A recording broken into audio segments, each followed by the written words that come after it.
Hello friends, हम जैव प्रक्रम बायोलॉजी के फर्स्ट चैप्टर को कवर कर रहे हैं और जैव प्रक्रम में हमने लाइफ प्रोसेस में पहला लाइफ का प्रोसेस अर्थात पोषण न्यूट्रिशन कंप्लीट कर लिया है। अब हम सेकेंड लाइफ प्रोसेस मतलब सेकेंड जैव प्रक्रम की तरफ आगे बढ़ रहे हैं। तो एक दूसरा प्रक्रम होता है श्वसन, रेस्पिरेशन। अब आखिर ये श्वसन क्या है? जैसे श्वसन से हम समझते हैं जैसे हम सांस लेते हैं, तो ये सांस लेते हैं और जो ऑक्सीजन हमारे अंदर जा रही है, नॉर्मल हम अपना एग्जांपल लेके ही समझते हैं, तो वो ऑक्सीजन कैसे हमारे शरीर के कार्बन और कार्बनिक पदार्थों के साथ कैसे मिल रही है, मिलने के बाद कैसे कार्बन डाइऑक्साइड बन रहा है, कैसे ऊर्जा मुक्त हो रही है, इसके बारे में हमें पढ़ना है।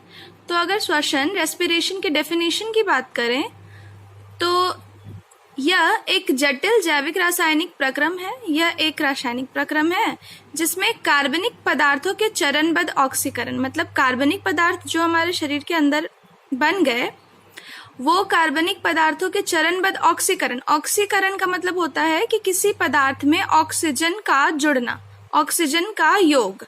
तो ऑक्सीकरण के फलस्वरूप ऊर्जा मुक्त होती है। क्या है ऑक्सीकरण? आप केमिस्ट्री के फर्स्ट चैप्टर में डिटेल में पढ़ेंगे कि कैसे किसी पदार्थ में ऑक्सीजन जुड़ रही है। तो हम सांस ले रहे हैं तो हमारे शरीर के अंदर क्या हो रहा है? ऑक्सीजन जा रहा है, तो ऑफ कोर्स ऑक्सीजन क्या हो रहा है? जुड़ रहा है। तो ऑक्सीकरण के फलस्वरूप ऊर्जा मुक्त होती है और उसके बाद पूरी प्रक्रिया जो है उसमें कार्बन डाइऑक्साइड तथा जल बनता है। यही प्रक्रिया क्या कहलाती है? श्वसन कहलाती है। तो हम यहाँ पे देख रहे हैं ग्लूकोज का सूत्र मैंने लिखा है, इसमें ऑक्सीजन का योग हुआ है C6H12O6 और यह श्वसन का रासायनिक समीकरण भी है। इसके फलस्वरूप 6 अणु कार्बन डाइऑक्साइड के बन रहे हैं और 6 जल के, और 2830 किलो कैलोरी क्या हो रही है? ऊर्जा मुक्त हो रही है। श्वसन। अब देखते हैं हम श्वसन के कितने प्रकार हो सकते हैं। तो श्वसन के 2 प्रकार होते हैं मुख्यतः, अनॉक्सी श्वसन और ऑक्सी श्वसन। अनॉक्सी को अवायवीय श्वसन भी कहते हैं और ऑक्सी को वायवीय श्वसन भी कहते हैं। तो हम लोग समझते हैं कि अनॉक्सी श्वसन आखिर है क्या।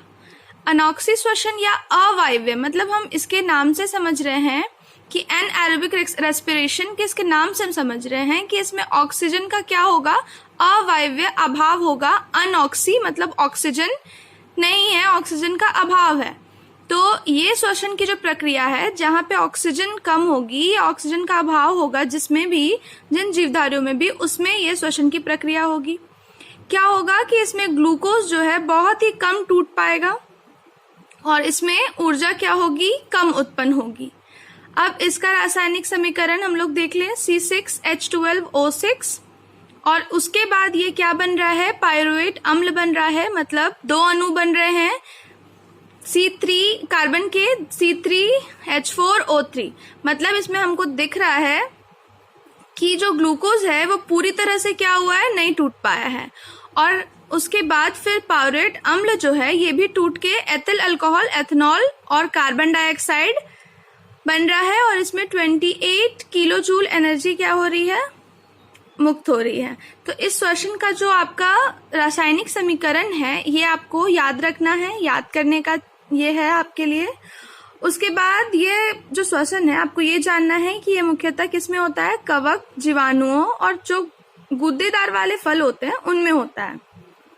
इसके अलावा अब आगे हम देखते हैं कि ये श्वसन जो है आपको ये भी याद रखना है वन लाइनर कि जाइमेज नामक एक एंजाइम होता है जो इन जीवाणुओं में, कवकों में पाया जाता है, इसी के प्रभाव में होता है।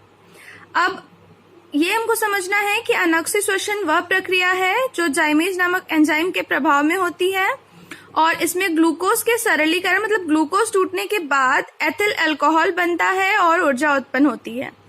ठीक है, ये बहुत इंपॉर्टेंट है और इस प्रक्रिया को हम किण्वन भी कहते हैं, फर्मेंटेशन। ये भी आपको याद रखना है क्योंकि किण्वन किसे कहते हैं, ये यहाँ से ये क्वेश्चन हमेशा अराइज होता है।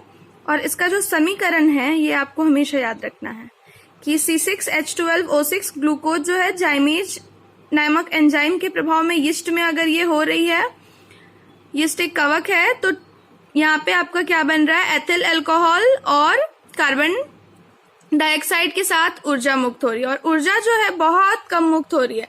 सिर्फ ये भी याद रखना है आपको कि 8 ATP ही ऊर्जा इसमें क्या होती है, मुक्त होती है।